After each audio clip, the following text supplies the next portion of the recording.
네, 여러분 안녕하세요. 오늘 밖에 비가 유난히 많이 오는 날이에요. 오늘 영상은 비전공자, 비개발자를 위한 개발 공부 꿀팁 3가지, 그리고 실무에서 써먹는 스킬 2가지로 구성을 했어요. 취업과 그리고 공부에 시급하신, 좀 절실하신 분들을 위해서 몇 가지 정보를 좀 더 나누는 영상을 올리면 좋겠다 싶어서 기획을 하였습니다. 제가 특강 요청을 받을 때마다 항상 후기를 받거든요. 개인적인 그 질문 중에 하나가 개발 공부가 너무 어려워서 어떻게 해야 될지를 모르겠다라는 말씀을 많이 하세요. 요즘은 바이브 코딩도 나왔고 솔직히 이제 주니어 개발자 분들도 취업이 힘들 만큼 AI가 실무를 주니어에서 미들 레벨에서까지는 거의 담당할 수 있는 수준이 되었고, 그래서 우리 PM도 개발 공부도 해야 되는데 개발을 해내기까지 해야 하는 단계에 있잖아요. AI에게 뭔가를 그냥 맡겨버리기 전에 우리도 기본적인 개발 지식을 알아야 하고, 어떻게 구조가 형성되어 있는지, 어떻게 접근을 해야 하는지 알아야 한단 말이죠. 어떤 AI를 사용해서 잘 공부하는 방법, 그런 것들이 아니라 실질적으로 여러분들이 어떻게 시작을 하면 좋은지 처음부터 좀 알려드리는 몇 가지를 말해보려고 해요.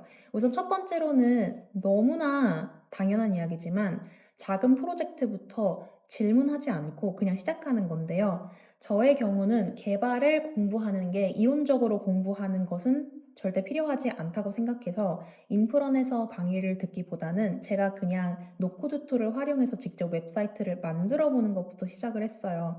그래서 주변에 아시는 분들이 있어서 그래서 몇 분한테 연락해가지고 혹시 웹사이트가 필요하시면, 내가 어차피 공부를 또 해야 하고 포트폴리오를 쌓는다는 핑계로 지금 이거를 하고 있는데 나에게 한번 일을 맡겨보지 않겠냐, 내가 무료로 해주겠다라고 해서 마음에 들면 그때 돈을 달라, 이렇게 제안을 해서 이제 소상공인분들 중에 좀 웹사이트가 급하신 분들을 위해서 노코드 툴을 가지고 웹사이트 개발을 했었는데, 노코드 툴이 이름이 노코드 툴이지 사실은 다 로우 코드 툴일 경우가 많아요. 무슨 뜻이냐면 코드가 어느 정도 들어가지 않으면 웹사이트가 완벽하게는 구현이 되지 않는다는 거예요. 그리고 웹플로우 같은 툴은 백엔드는 어느 쪽에 소속되어 있는지, 프론트엔드는 어느 쪽에 소속되어 있는지, API 연결은 어떻게 하는지 등등 이 기능들이 어디에 숨겨져 있는지 그 구조를 뜯어보고 알고 있어야 웹페이지를 완벽하게 잘 구축할 수가 있거든요. 다른 노코드 툴도 마찬가지겠고, 또 레플릿이나 아니면 요즘은 바이브 코딩으로 웹사이트를 그냥 뚝딱 하나 만드는 것도 하나의 방법이기는 해요. 근데 여러분들이 그 노코드 툴을 볼 때 그 안에 요소들의 이름이 있어요. HTML을 담당하는 요소 부분이 있고, CSS를 담당하는 부분이 있고, 또 JS를 담당하는 부분이 있어요. 그러니까 그냥 사실은 이 섹션 컨테이너들을 하나씩 클릭하고 드래그해서 웹사이트로 옮겨내는 방식이잖아요. 그렇게 해서 웹사이트를 만드는 건데, 데스크탑에서 그냥 잘 보여지는 것처럼 알아서 했다가 나중에 모바일에서 다 어그러진단 말이죠. 왜 그럴까? 다시 보면은 이제 개발자분들이 원래 웹사이트를 만들 때 따라야 하는 그 구조, 차례가 있는데 그걸 다 어겨서 모바일에서 어그러져 보이는 거죠. 그래서 어떻게 하면 섹션부터 시작해서 컨테이너, 그 다음에 스택을 이용해서 그 안에 차례차례 이제 요소들을 쌓고 하는 과정에서 각 요소의 이름을 여러분들이 본단 말이죠. 섹션, 컨테이너, 퀵스택, 디브 블락, 이런 식의 요소들을 개발자들이 진짜 쓰는 웹 요소들의 이름이에요. 무슨 말이냐면 여러분들이 이 이름을 외우고 쓰면서 그냥 머릿속에 박아 놓으면 나중에 실무에서 전문적인 용어로 개발자들이랑 사용할 때 명확하게 입에서 내뱉을 수 있다는 말이죠. 회사에서 쓰는 방식 그대로 배우는 거죠. 여러분들이 피그마라는 그 디자이너들이 많이 쓰는 툴만 봐도 똑같은 요소들의 이름을 가지고 있어요. 그래서 여러분들이 두 개를 딱 비교해 봤을 때 되게 유사하다라는 생각이 드는 거예요.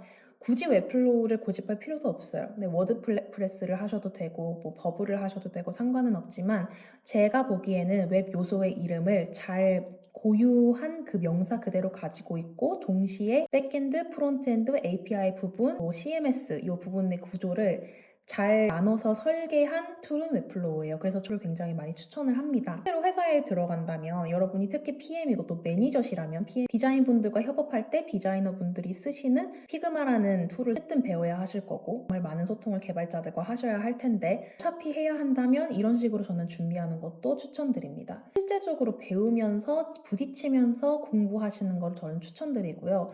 여기서 배운 그 용어 설명들은 여러분들이 그 해외에 있는 사스 가이드라인 있잖아요. 그러니까 노션이나 슬랙이나 여러분들이 자주 쓰는 툴의 회사들의 웹사이트에 가보면 그 웹사이트의 툴 사용법이 차례로 나와요. 되게 잘 만들어 놓은 딕셔너리처럼 이렇게 여러분들이 클릭하면서 동영상 하나씩 보면서 공부할 수가 있거든요. 뭐 사이드바, 뭐 레프트 패널 이런 식으로 요소들의 이름이 반복돼서 또 영어로 나옵니다. 그 영어를 여러분들은 국내 개발자분들과 디자이너분들과 대화하면서 그대로 쓰실 거예요. 왜냐하면 이게 모두 우리나라에서 온 게 아니라 이제 해외에서 온 거기 때문에 우리나라에서 여러분들이 기능 정의서를 작성할 때도 또는 이제 디자이너 분들과 소통할 때도 개발자들과 소통할 때도 그대로 이 용어들을 쓸 거란 말이죠.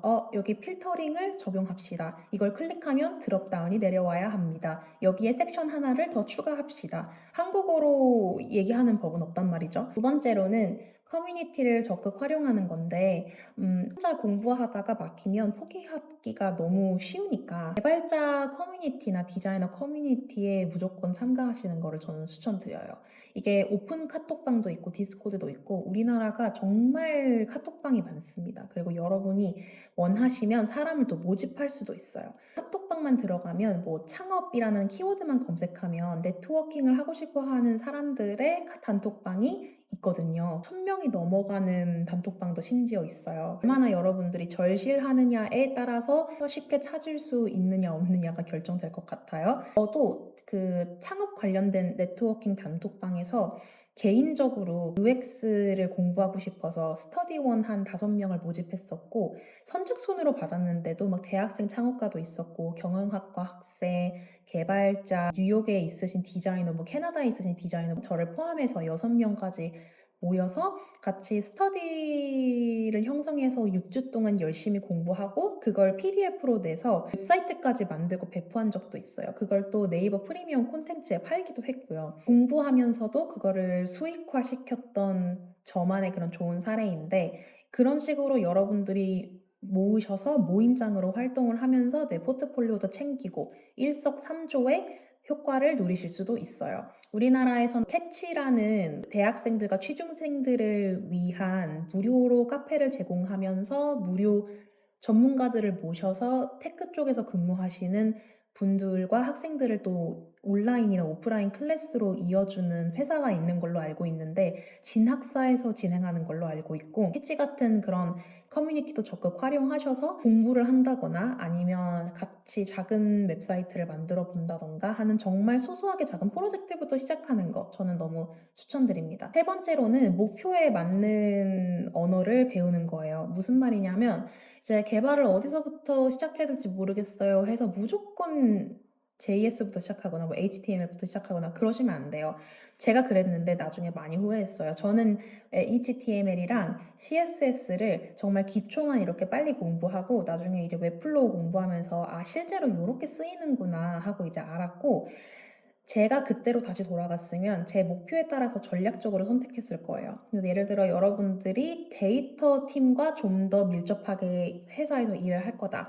그러면 여러분은 파이썬이랑 SQL을 좀 더 집중적으로 배우시는 게 맞겠죠. 그리고 만약에 내가 웹 기획자, 웹 개발자들이랑 회사에서 많이 활동을 해야 한다. 그러면 여러분은 JS까지는 어느 정도 공부를 하셔야 되는데 그것도 많이 알 필요는 없고 기능 정의서를 잘 쓰고 개발자 분들이랑 기능을 논의할 수 있는 수준까지. 만약에 웹 기획자인데 그 회사가 디자인 에이전시다. 그러면 뭐 3JS까지 조금 이제 파악을 하셔야겠죠. 정말 누구랑 일을 해야 하느냐. 회사의 목표와 회사의 비전, 회사의 프로덕트, 서비스가 무엇이냐에 따라서 여러분은 그때그때마다 그냥 공부를 하시면 되는 거예요. 우리는 기획자이기 때문에 또는 우리는 매니저이기 때문에 깊게 알 필요는 없어요. 하지만 협업을 할 수 있는 수준은 되어야 한다. 근데 저는 이제 개인적으로 결국은 기술 스택이 어느 정도 철저하게 있는 PM이 미래가 있다고 생각해요. 4, 5년까지는 여기까지 내가 충분히 해왔다. 소프트 스킬도 많이 쌓아왔다. 라고 생각을 하신다면 그럼 저처럼 기술 스택을 하나 골라서 집중적으로 공부하시고 내가 이 기술 스택 전문성이 있는 PM이다 라는 걸로 시장에 나를 어필하는 것도 저는 좋은 커리어 점핑 전략이라고 생각해요. 무료 학습 사이트를 2개 추천해 줄게요. 첫 번째는 스탠포드 교수님들이 무료로 배포해서 학생들을 가르치고 있는 코드 인 플레이스라는 웹사이트예요. 이거는 파이썬을 게임처럼 배우는 건데 우리나라에선 파이썬을 제가 정말 돈도 주고 해서 사가지고 교육을 받아봤는데 사실 그렇게 많이 도움이 되지 않았어요. 저는 약간 재밌게 배워야 머릿속에 남는 편이라서. 근데 여기서는 이제 직접 여러분들이 캐릭터를 움직여야 하는 그런 게임을 함으로써 파이썬을 정말 쉽고 재밌게 배우실 수가 있고 7주 코스입니다. 그래서 한번 이제 아이들도 할 수 있어요. 제가 밑에다 링크를 남겨놓을 거고요. SQL 같은 경우는 해커랭크라는 사이트 추천드립니다. 무료로 초급 수준부터 고급 수준까지 SQL 문제를 내가 직접 풀어가면서 차례차례 퀘스트 깨기를 할 수가 있거든요. 게임같이 재밌어요. 직장 생활을 하시고 있거나 곧 하실 분들 혹은 테크 쪽에 막 넘어오신 분들이라면 이 두 가지를 좀 활용하시면 좋을 것 같아. 첫 번째로는 개발자랑 일하는 게 처음이다라 그러면은 처음에 공략할 것이 뭐냐면 버그 리포팅 스킬이에요. 이게 뭐냐면 개발자분들이 완성하신 프로덕트와 웹사이트 등등의 모든 것들은 언제든지 버그가 있을 수 있습니다. 어떠한 버그가 나왔을 때 그걸 개발자에게 알리는 행위를 보통 말로 하기보다는 개발자분들은 바쁘시니까 소프트웨어에서 노트에 작성해서 그거를 보드에 올립니다. 그걸 이제 이슈 티켓팅이라고 하는데 이제 개발자 도구를 열어서 실제로 에러가 뭐가 나왔는지 그리고 리퀘스트 내용이 뭔지 이런 것들을 복사해서 전달을 하면 예를 들어서 뭐 404 에러가 발생을 했다 써주고 그리고 브라우저는 어디인지 모바일에서 에러가 발생하는지 웹에서 발생하는지, 재현 방법은 뭔지, 그 회사마다 원하는 포맷이 있고요. 그걸 개발팀 리더에게 물어보셔서 포맷을 가져오고 템플릿으로 저장하셔서 그거대로 버그 리포팅을 하시는 것도 개발자를 정말 잘 도와주는 방법일 거라고 생각해요. 두 번째로는 개발자와의 소통법을 좀 마스터하는 건데 마스터할 수 없어요. 우리가 개발을 못하니까. 근데 개발자 분들이랑 대화할 때는 일단은 감정적인 표현은 절대 안 되고 구체적으로 논리적으로 이야기를 해야 돼요. 제가 좋은 소통 방식과 피해야 할 소통 방식이 있으면 구체적이지 않은 표현, 디자이너 영역 침범, 주관적인 표현 이런 것들은 절대로 넣으시면 안 되겠죠. 결국 소통법이라는 건 정확한 단어를 사용하는 거예요. A 기능에서 B 조건일 때 C 결과가 나와야 하는데 지금 D가 나오고 있다라고 얘기할 줄 알아야 되는 미리 시뮬레이션을 돌려서 개발자분들에게 가지고 가는 것이 가장 효과적이다. 해결도 빠르다. 언제까지 가능할까요? 라는 일정을 물어보는 것도 중요해요. 급해요. 빨리 해야 돼요. 가 아니라 언제까지가 사실 이상적인데 지금 스케줄이 어떻게 되시는지. 왜냐면 이게 작은 버그라고 우리는 생각할 수 있지만 개발자분들 입장에서는 되게 큰 버그일 수가 있어요. 코드를 완전히 뒤엎어야 할 수도 있단 말이죠. 따라서 내가 보기에는 작은 이슈인데 왜 그것이 이렇게 오래 걸리는가? 라는 질문은 하지 마시고 회사 입장에서 왜 이게 급한 이슈인지를 논리적으로 이야기하시면 됩니다. 앞으로의 영상들도 기대해 주세요. 감사합니다.